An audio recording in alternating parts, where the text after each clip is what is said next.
इतिहास की किताबों में हम सभी ने सम्राट अशोक के बारे में पढ़ा है ना? एक महान शांतिप्रिय राजा जिसने युद्ध छोड़ दिया।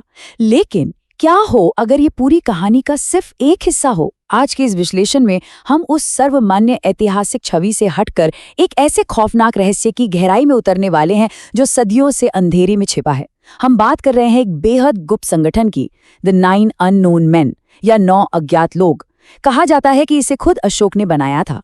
एक ऐसा विषय जो रहस्य, खोए हुए ज्ञान और ऐसी खतरनाक तकनीकों से भरा है जिन पर यकीन करना भी मुश्किल लगता है। ऐसा ज्ञान जो अगर गलत हाथों में चला जाए तो पूरी की पूरी सभ्यता को खत्म कर सकता है। जरा इस बात की गहराई को समझिए। इंसान हमेशा से प्राचीन शक्तियों की हदों को लेकर हैरान रहा है, और सच कहूं तो ये खौफनाक कथन इतिहास के उन अंधेरे कोनों की पड़ताल के लिए एकदम सही शुरुआत है। क्या वाकई प्राचीन काल में कुछ ऐसा मौजूद था जो आज की आधुनिक दुनिया की भी धज्जियां उड़ा सकता था? स्रोतों की माने तो ये कोई आम जानकारी नहीं थी। ये एक ऐसा इल्म था जिसे दुनिया से छिपाकर रखना ही ठीक समझा गया, क्योंकि इसकी ताकत सच में अकल्पनीय थी। चलिए, सबसे पहले बात करते हैं अशोक के गुप्त रहस्यों और कलिंग की उस खौफनाक परछाई की। कलिंग युद्ध के बाद का समय सिर्फ एक राजा का हृदय परिवर्तन नहीं था, बल्कि ये मानव इतिहास के छिपे हुए ज्ञान की दिशा बदलने वाला एक बहुत बड़ा और अहम मोड़ था। अब यहाँ एक बहुत बड़ा विरोधाभास देखने को मिलता है। एक तरफ वो इतिहास है जो पूरी दुनिया जानती है, एक ऐसा शासक जिसने हमेशा के लिए हथियार डाल दिए। लेकिन दूसरी तरफ स्रोत सामग्री एक बिल्कुल अलग और डरावनी तस्वीर पेश करती है।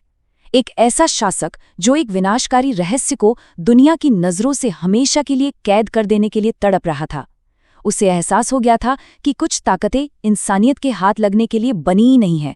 यहीं से एंट्री होती है विनाशकारी ज्ञान के रक्षकों और उनके 9 रहस्यमयी क्षेत्रों की।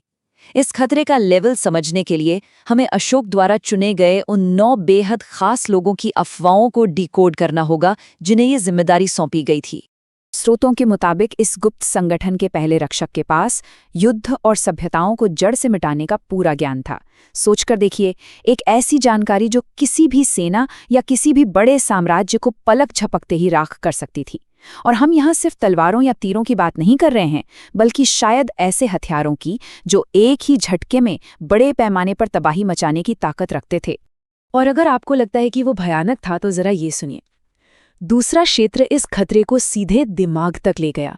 ये मानव शरीर और मन को पूरी तरह से कंट्रोल करने, या यूं कहें कि उसे मैनिपुलेट करने पर केंद्रित था।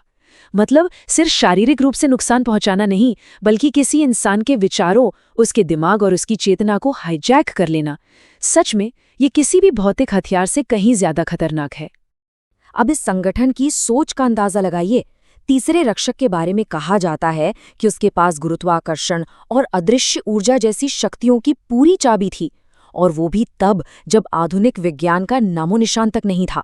इसका सीधा सा मतलब ये है कि वो लोग ऐसी ऊर्जाओं को कंट्रोल करना जानते थे जिन्हें शायद आज के बड़े बड़े वैज्ञानिक भी पूरी तरह से नहीं सुलझा पाए हैं। तो आखिर ये द 9 अननोन्स थे कौन? ये सम्राट अशोक द्वारा बनाई गई एक ऐसी गुप्त संस्था थी जिसका इकलौता मकसद उस ज्ञान को सहेजना था जो उस वक्त की दुनिया के लिए बहुत ज्यादा खतरनाक था। और सबसे अहम बात, इस ज्ञान को जानबूझकर दफन किया गया था। क्यों? क्योंकि स्रोत साफ तौर पर इशारा करते हैं कि उस समय की इंसानियत, और शायद आज की भी, इतनी समझदार नहीं थी कि इतनी अपार शक्ति को बिना अपना विनाश किए संभाल सके। चलिए, अब देखते हैं इतिहास के अनसुलझे सुरागों को और उन रहस्यमयी संकेतों को जो आज भी पीछे छूट गए हैं।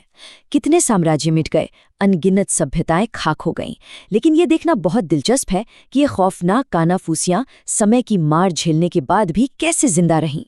अगर हम समय के पहिए को घुमाएं तो सुरागों का एक बहुत ही अजीब पैटर्न दिखता है। प्राचीन काल के ग्रंथों में मन और ब्रह्मांड के रहस्यों से भरी गुप्त किताबों का जिक्र मिलता है। फिर सदियों पहले दुनिया भर के यात्रियों ने ऐसी मुलाकातों का दावा किया जहां उन्होंने आम इंसानों से कहीं ज्यादा बुद्धिमान और एडवांस लोगों को देखा। और ये सिलसिला थमा नहीं, आधुनिक काल तक इसके तार जुड़े हुए हैं। और हाँ, ये सब सिर्फ मनगढ़ंत कहानियां नहीं हैं, इसके भौतिक साक्ष्य भी मौजूद हैं। भारत के कुछ प्राचीन मंदिरों में ऐसे अजीब चिन्ह उकेरे गए हैं, और गुफाओं की गहराई में ऐसे रहस्यमयी निशान मिले हैं जिन्हें आज तक कोई डिकोड नहीं कर पाया है। साथ ही उन प्रतिबंधित किताबों के ऐतिहासिक रिकॉर्ड भी हैं जो इस किंवदंती को हवा देते हैं। सवाल ये उठता है कि क्या ये निशान उन्हीं 9 लोगों ने छोड़े थे? अब आते हैं सबसे बड़े सवाल पर, क्या ये संगठन सच में मौजूद है और इसके इर्द गिर्द बुने गए आधुनिक षड्यंत्र क्या कहते हैं? जैसे जैसे दुनिया आगे बढ़ी, द 9 अननोन मैन का ये रहस्य मॉडर्न दुनिया की सबसे बड़ी कॉन्स्पिरेसी थ्योरीज में से एक में बदल गया। यहाँ एक ऐसा सवाल है जो किसी का भी दिमाग घुमा सकता है। स्रोत सामग्री हमें ये सोचने पर मजबूर करती है कि अगर ये सिर्फ एक कहानी है तो पूरी दुनिया में अलग अलग समय पर और अलग अलग संस्कृतियों में बिल्कुल एक जैसी अफवाहें कैसे सामने आई, वो भी बिना किसी आपसी संपर्क के? क्या ये महज एक इत्तेफाक है या फिर कोई एक ही अदृश्य हाथ इन सब के पीछे से डोर खींच रहा है? आज के दौर में कई थियोरिस्ट्स का दावा है कि ये ग्रुप खत्म नहीं हुआ है, बल्कि आज भी परछाइयों में रहकर काम कर रहा है। माना जाता है कि दुनिया की बड़ी बड़ी घटनाओं पर इनकी नज़र है। कुछ का तो ये तक मानना है कि हमारी आधुनिक तकनीक में जो अचानक से इतने बड़े बदलाव आए हैं या जो बड़ी वैज्ञानिक खोजें हुई हैं, उनके पीछे असली दिमाग इसी गुप्त संगठन का है, जैसे वो धीरे धीरे अपनी शर्तों पर दुनिया को ज्ञान बांट रहे हों। अब अगर बिल्कुल निष्पक्ष होकर देखा जाए तो हमें 2 चीजें आमने सामने रखनी होंगी। एक तरफ ये सच है कि इस संगठन के होने का कोई भी ठोस या अकाट्य सबूत नहीं है, लेकिन दूसरी तरफ एक ऐसा मिथक है जो सदियों से कायम है। अलग अलग संस्कृतियों में इन अफवाहों का इतनी मजबूती से टिके रहना इस पूरी थ्योरी को एक झटके में खारिज करना बहुत मुश्किल बना देता है। देखिए, इतिहास बदल जाता है, बड़े बड़े साम्राज्य ताश के पत्तों की तरह ढह जाते हैं, लेकिन कुछ रहस्य कभी नहीं मरते हैं। इस पूरी चर्चा के अंत में एक ऐसा सवाल बाकी रह जाता है जो हमें बेचैन कर देता है। क्या वो विनाशकारी और एडवांस्ड ज्ञान आज भी किसी अंधेरी गुफा या तहखाने में सदियों से दफन है, या फिर क्या कोई आज इसी वक्त हमारी आधुनिक दुनिया की सत्ता के पीछे छिपकर उस ज्ञान का इस्तेमाल कर रहा है? सोचने वाली बात है।